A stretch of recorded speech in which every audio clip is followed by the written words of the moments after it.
All right, let's get right into it. In the world of music, you've got artists who follow the rules, and then you have the ones who just rewrite the entire rulebook.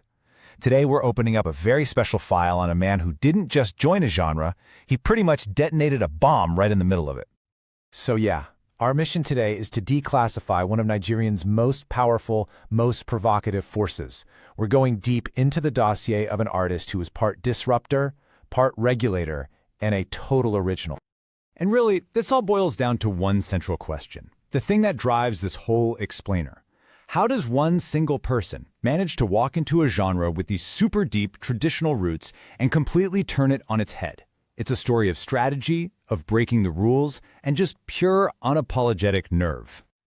So, let's open the file. Our subject is Abbas Akande Obesere, a name that, for many, is just synonymous with controversy and innovation in Fuji music. You might also know him by his other famous name, Omo Rapal. But first, you gotta understand the world he was stepping into. Fuji music, it's this incredibly complex, percussive genre born from Nigeria's Yoruba Muslim community. It actually comes from wari music, which was a style used to wake Muslims during Ramadan.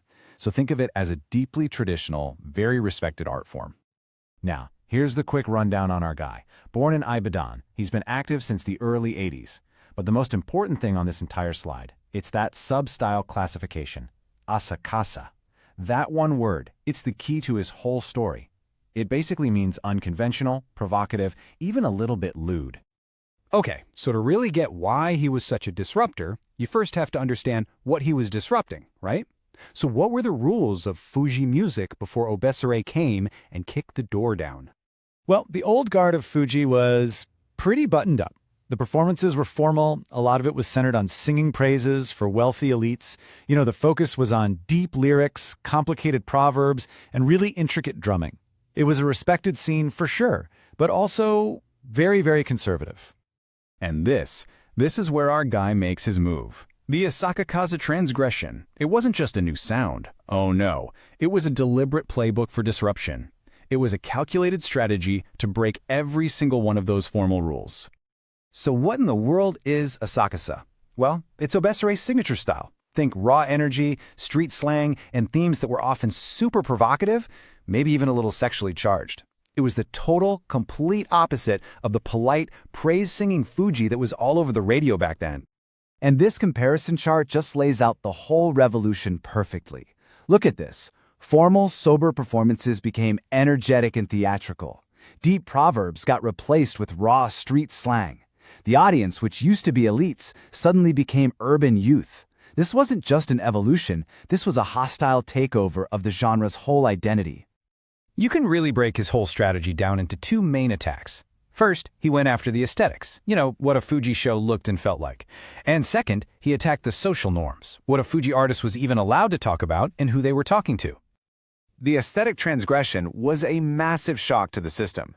He brought in this high-energy, almost aggressive style of dance, and then he put female dancers front and center, which was a huge deal for this male-dominated genre. All of a sudden, a Fuji show wasn't just about music anymore. It was a total spectacle. And here's the key. His rivals had to start doing it too, just to keep up. Then came the social transgression. He just completely threw out the tradition of singing praises for rich people. Instead, his lyrics were packed with the slang, the humor, and the raw reality of the streets. For the first time, the urban youth, the working class, they had a Fuji artist who spoke their language, for real, and without apologizing for it. But, disruption like this doesn't happen in a vacuum. To really get Obesere's full impact, we have to talk about his legendary rivalry with the reigning king of Fuji, Kawan the Ultimate. This wasn't just beef for the cameras, it was a creative engine that literally powered the whole genre. And here's the really fascinating part. Researchers actually see this rivalry as a necessary force. It created this balance of power. It wasn't just a personal feud. It was the very thing that kept Fuji music dynamic and stopped it from being controlled by just one person or one style.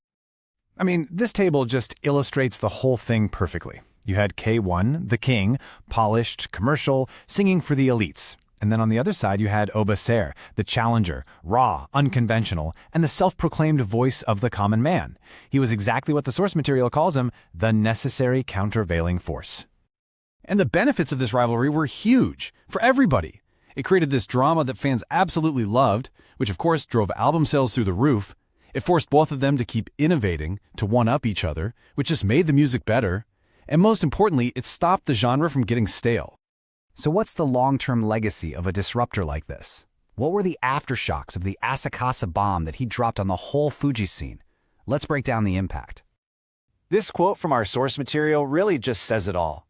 The very things he was attacked for, the flashiness, the energy, the raw style, were eventually copied by his biggest rivals. They became the new industry standard.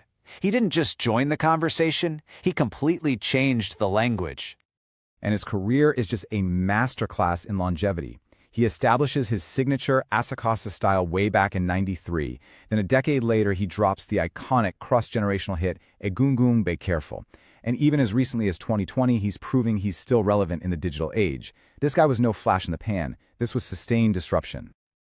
And what's absolutely amazing is how he's still relevant today.